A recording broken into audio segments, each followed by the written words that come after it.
এই ঘটনাটি শুনে আমার সমস্ত শরীরের লোম দাঁড়িয়ে গেছে। তো আপনারাও পুরো ঘটনাটি শুনে যান। কোরআন প্রেমী এক মেয়ের কাহিনী। একটা মেয়ে ছিল, সে পবিত্র কোরআন পড়তে খুব ভালোবাসতো। সময় পেলেই কোরআন তেলাওয়াত করত। তার ব্যাগে সবসময় ছোট একটা কোরআন থাকতো। গাড়িতে বসেও সে কোরআন পড়ত। তার তেলাওয়াত এত মধুর ছিল যে কোনো পাষাণ ব্যক্তির মন গলে যেত। রাতে যখন ঘুম ভাঙতো তখনই সে কোরআন পড়তে শুরু করত। একদিন মেয়েটি মারা যায়। মা তার আদরের মেয়েকে হারিয়ে প্রায় পাগলের মতো হয়ে যায়। একদিন রাতে মা তার মেয়ের স্বপ্ন দেখে ঘুম ভেঙে যায়।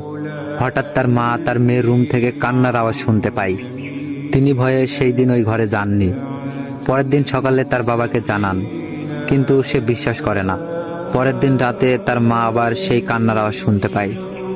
তারপর তার বাবাকে বলে, বাবাও শুনে সেও ভয় পেয়ে যায়।